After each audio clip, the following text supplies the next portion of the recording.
ಸಾವಯವ ಮಾತುಕತೆಗೆ ನಿಮ್ಮ ಪ್ರೀತಿಯ ಪ್ರವೀಣ ಮಾಡುವ ನಮಸ್ಕಾರಗಳು.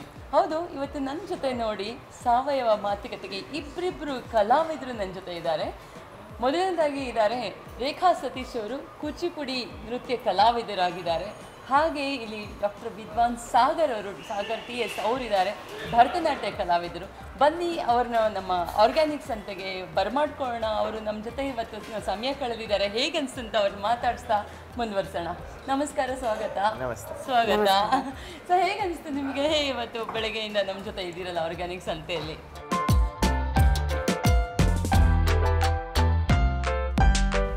ಇದು ಒಂದು ಕಾನ್ಸೆಪ್ಟೇ ತುಂಬಾ ಚೆನ್ನಾಗಿದೆ. ಯಾಕೆ ಅಂದ್ರೆ ಬರೀ ಊಟ ಒಂದೇ ಅಲ್ಲ, ಇಲ್ಲಿ ಸಾಂಸ್ಕೃತಿಕ ಕಾರ್ಯಕ್ರಮ ಮತ್ತೆ ಅದಲ್ಲದೆ ಬಹಳಷ್ಟು ಆರ್ಗ್ಯಾನಿಕ್ ಫುಡ್ ಬಗ್ಗೆ ಯಾರಿಗೂ ಅದೊಂಥರ ಎಲ್ಲರಿಗೂ ಒಳ್ಳೆ ಊಟ ತಿನ್ನಬೇಕು, ನಾವು ಇರೋದೇ ಊಟದಿಂದ.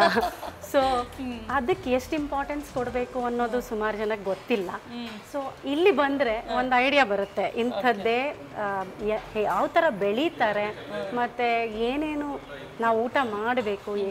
Healthy food is very important for every one. So ಅದೊಂದು ಕಾನ್ಸೆಪ್ಟು ತುಂಬಾ ಇಂಪಾರ್ಟೆಂಟ್. ಮತ್ತು ಅದ್ರ ಜೊತೆ ಸಾಂಸ್ಕೃತಿಕ ಕಾರ್ಯಕ್ರಮ, ಊಟ ನೋಟ ಎರಡೂ ಇದೆ. ಅದಕ್ಕಿನ್ನ ಏನೇನು ಬೇಕು? ಹೌದೌದು, ನಿಜ, ಖಂಡಿತ. ಸಾಗರ್ ಅವರು, ನಿಮ್ಗೆ ಹೇಗೆ ಅನ್ನಿಸ್ತು? ಒಳಗೆ ಬರ್ತಿದ್ದಾಗೇನೆ ನಿಮಗೆ ಅದೊಂಥರ ನಾವು ಎಲ್ಲಿಗೆ ಬಂದಿದ್ದೀವಿ ಅನ್ನೋ ಒಂದು ಅವೇರ್ನೆಸ್ನ ನಾವು ಥ್ರೂ ಬಿಲ್ಟ್ ಎನ್ವೈರ್ಮೆಂಟೇ ಕೊಟ್ಟಿದ್ದೀರಾ. ನೀವು ಎಂಟ್ರೆನ್ಸ್ ಇರ್ಬೋದು, ಜೊತೆಗೆ ಇಲ್ಲಿ ಮಾಡುವಂಥ ಫುಡ್ ಪ್ರಾಡಕ್ಟ್ಸ್ ಇರ್ಬೋದು, ಎಲ್ಲನೂ ಒಂಥರ ನಮ್ಮದೇ ಅಂತ ಅನ್ಸುವಂಥ ಫೀಲಿಂಗ್ ಫಸ್ಟ್ ಬರುತ್ತೆ ಇಲ್ಲಿ. ಅಯ್ಯೋ ಇದೆಲ್ಲೋ ನಮ್ಮ ಅಜ್ಜಿ ಮಾಡಿದಾಗೆ ಟೇಸ್ಟ್ ಇತ್ತಲ್ಲ, ಇದೆಲ್ಲೋ ಅಮ್ಮ ಮಾಡೋ ರುಚಿ ಇದೆ ಅಲ್ಲ, ಅದೇ ಥರ ಇರ್ತದೆ. ಬಟ್ ಆಮೇಲೆ after you go through the scientific reasons of why these things are here ಅಂತ ಅನಿಸಿದಾಗ ನಮ್ಮ ಮೇಲೆ, ನಮ್ಮ ಭಾರತೀಯ ಸಂಸ್ಕೃತಿ ಮೇಲೆ ನಮಗೆ ಬಹಳ ಹೆಮ್ಮೆ ಆಗುವಂತಹ ಒಂದು ಪ್ರಯತ್ನ ಇದು ಅಂತ ನಾನಂತೂ ಭಾವಿಸ್ತೇನೆ. ನಮ್ಮ ಭಾರತೀಯ ಸಂಸ್ಕೃತಿ ಅಂದ ತಕ್ಷಣ ಇಬ್ಬರು ಒಂದು ನಮ್ಮ ಭಾರತೀಯ ಸಂಸ್ಕೃತಿ ಒಂದು ಕಲೆನ ನೀವು ರೆಪ್ರೆಸೆಂಟ್ ಮಾಡ್ತಾ ಇದ್ದೀರಾ. ನೀವು ಕೂಚಿಪುಡಿಯಲ್ಲಿ ಸಾಕಷ್ಟು 30 ವರ್ಷಗಳಿಂದ ಸೇವೆ ಮಾಡ್ತಾ ಇದ್ದು ಸಾಕಷ್ಟು ಪ್ರಶಸ್ತಿಗಳನ್ನು ಈಗಾಗಲೇ ಪಡ್ಕೊಂಡಿದ್ದೀರಾ, ಹಾಗೆ ಕ್ಲಾಸಸ್ ನಡೆಸ್ತಾ ಇದ್ದೀರಾ. ಈ ಒಂದು ಇಂತಹ ಬ್ಯುಸಿ ಶೆಡ್ಯೂಲಲ್ಲಿ ಕಲೆಯನ್ನು ಉಳಿಸ್ಕೊಂಡು ನಿಮ್ಮ ಜೀವನ ಕಲೆ ಹೇಗಿದೆ, ಜೀವನ ಕೌಶಲ್ಯ ಹೇಗಿದೆ? ನಾನು ಚಿಕ್ಕ ವಯಸ್ಸಲ್ಲಿ ಕಲಿತಾಗ ನನಗೆ ನನ್ನ I movements, neck movements, body movements, costumes ಇವೆಲ್ಲ ತುಂಬ ಇಂಟ್ರೆಸ್ಟಿಂಗ್ ಆಗಿತ್ತು ಕಲಿಯೋಕ್ಕೆ.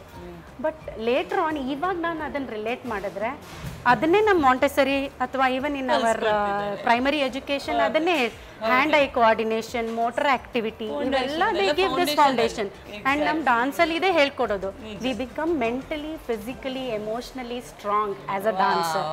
So and that makes us stand out than everybody else. So I feel very proud to be a classical dancer. And ಇದು ಒಂದೇ ಅಲ್ಲ, ಎವ್ರಿ ಸ್ಟೇಜ್ ನಾವು ಏನೋ ಒಂದು ಕಲಿತೀವಿ.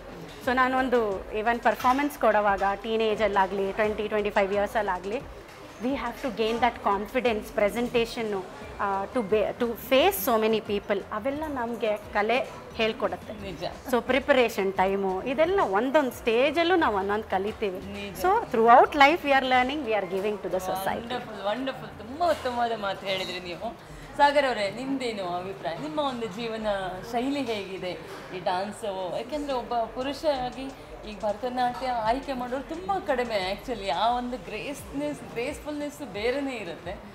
ನೀವು ಹೇಗೆ ಚೂಸ್ ಮಾಡಿಕೊಂಡು ನಿಮ್ಮ ಲೈಫಲ್ಲಿ ಹೇಗೆ ಲೀಡ್ ಮಾಡ್ತಾ ಇದ್ದೀವಿ?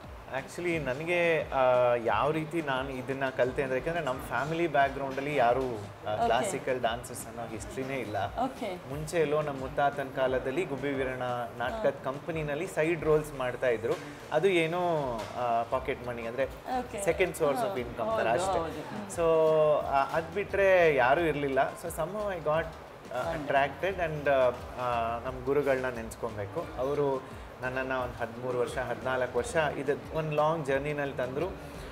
ಬಟ್ ನನಗೆ ಆಗ ಅದು ಅದೇ ನಾನು ಹೇಳಿದ್ನಲ್ಲ, ಈಗ ಡ್ಯಾನ್ಸನ್ನು ನಾನು ಯಾಕೆ ತುಂಬ ಇಷ್ಟಪಡ್ತೀನಿ ಲೈಫಲ್ಲಿ ಅಂತಂದರೆ, ಅದು ನನಗೆ ಡೈರೆಕ್ಟಾಗಿ ಸ್ಕೂಲ್ನಲ್ಲಿ ಹೇಳ್ಕೊಟ್ಟಾಗೆ ದಿಸ್ ಈಗ ಮೇಡಮ್ ರೇಖಾಜಿ ಈಗ ಜಸ್ಟ್ ಹೇಳಿದರು, this is psychomotor skills, this is that kind of a skill which you need to know. ಅಂದರೆ ಡೆಫಿನಿಷನ್ ಕಲ್ತ್ಕೊಂಡ್ರೆ ಲೈಫ್ ಲೀಡ್ ಮಾಡಲಿಕ್ಕೆ ಆಗಲ್ಲ, ಎಲ್ಲರೂ ಅದೇ ಹೇಳ್ತಾರೆ. ಪುಸ್ತಕದ ಬದನೆಕಾಯಿ ಆದರೆ ಕಾಮನ್ ಸೆನ್ಸ್ ಇರೋದಿಲ್ಲ ಅಂತ. ಬಟ್ ಈಗ ನಮ್ಮ ಈ ಆರ್ಟ್ ಫಾರ್ಮ್ಸಲ್ಲಿ ಏನಂದರೆ, ನೀವು ಯಾವುದೇ ಭಾರತೀಯ ಕಲೆ ತೊಗೊಳ್ಳಿ, ಅದರಲ್ಲಿ ಮಾಡಿ ನಾವು ಅದರಲ್ಲಿ ಇನ್ವಾಲ್ವ್ ಆಗ್ತೀವಿ. ಇದೇನಕ್ಕೆ ಮಾಡಿದೆ ಅಂತ ನಮ್ಮನ್ನು ನಾವು ಪ್ರಶ್ನಿಸ್ಕೊಂಡಾಗ ಆಟೋಮ್ಯಾಟಿಕ್ಕಾಗಿ ಓ ಇದಕ್ಕೋಸ್ಕರ ನಾವು ಹಿಂಗೆ ಮಾಡಬೇಕಂತ ಬರುತ್ತೆ. ಸೊ ಹಾಗಾಗಿ ಲೈಫ್ ಅಂದರೆ it's a way of life. Madam already ಹೇಳಿದರು, ಅದನ್ನು ನಾವು ಅಂದರೆ as A dancer, as A non dancer ಅಂತ ಲೈಫ್ ಲೀಡ್ ಮಾಡಲಿಕ್ಕೆ ಭಾಳ ಕಷ್ಟ ಆಗುತ್ತೆ. ಸೊ ಎಲ್ಲೇ ಹೋದರೂ ಮತ್ತು ಈಗ ನೀವು ಹೇಳಿದ್ರಿ ಮೇಲ್ ಡಾನ್ಸರ್ಸ್ ಡಾನ್ಸ್ ತಗೊಳ್ಳೋದು ಈಗ ಸುಮಾರು ಜನ ಇದ್ದಾರೆ. So it's a very good sign ಅಂತ ಅನ್ಕೋತೀನಿ. ಬಟ್ ನಾವು ಚಿಕ್ಕವರಿದ್ದಾಗ there was some kind of the way they use to talk about.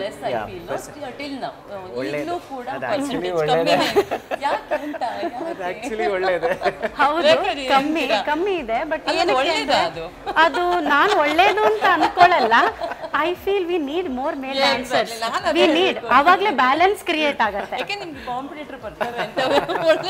ಹೌದು, ಬಟ್ ಇನ್ನೊಂದು ರೀತಿ ನೋಡಕ್ ಹೋದ್ರೆ ಹೌದು, ಯಾಕೆ ಅಂದ್ರೆ ಇವಾಗ ಡಾನ್ಸ್ ಅಂದ್ರೆ ಬರೀ ಸ್ತ್ರೀ ಪ್ರಧಾನ ಅಂತಾನೆ ಬಂದ್ಬಿಡತ್ತೆ. ಆ ಒಂದು ಭಾವನೆ ತೆಗಿಬೇಕು. ಯಾಕೆಂದ್ರೆ ನಾವು ಇವಾಗ ಹಂಗ್ ನೋಡಕ್ ಹೋದ್ರೆ Shiva, we all pray Shiva, is the embodiment of dance. Nataraja, ಪುರುಷನಿಂದನೇ ನಾವು ತಾಂಡವ, ಸ್ತ್ರೀಯಿಂದ ಲಾಸ್ಯ, ಎರಡು ಲಾಸ್ಯ ತಾಂಡವ ಎರಡು ಸಮವಾಗಿ ಹೋದ್ರೇನೆ ನಮ್ಮ ಪ್ರಕೃತಿ ಪುರುಷ ಎರಡೂನು ಇದು. ಸೊ ಆ ತರ ನೀವು ನೋಡಕ್ ಹೋದ್ರೆ ಎರಡು ಸಮವಾಗಿ ಇರ್ಬೇಕಂತಾನೆ ನಾನು ಭಾವಿಸ್ತೀನಿ. ಓಕೆ, ಧನ್ಯವಾದಗಳು ರೇಖಾ ಅವರೇ. ನಿಮಗೂ ಕೂಡ ಧನ್ಯವಾದಗಳು ಸಾಗರ್ ಅವರೇ. ನೋಡಿದ್ರಲ್ಲ ವೀಕ್ಷಕರು, ಇದಾಗಿತ್ತು ನಮ್ಮ ಸಾವಯವ ಸಂವಾದ ಆರ್ಗ್ಯಾನಿಕ್ಸ್ ಅಂತೇಳಿದೆ, ಗ್ರೀನ್ ಪಾತ್ ಆರ್ಗ್ಯಾನಿಕ್ ರೆಸ್ಟೋರೆಂಟ್ ವರ್ತಿಸುವಂಥದ್ದು. ನಾನು ನಿಮ್ಮ ಪ್ರೀತಿಯ ಪ್ರವೀಣ. ನಮಸ್ಕಾರ. ನಮಸ್ಕಾರ.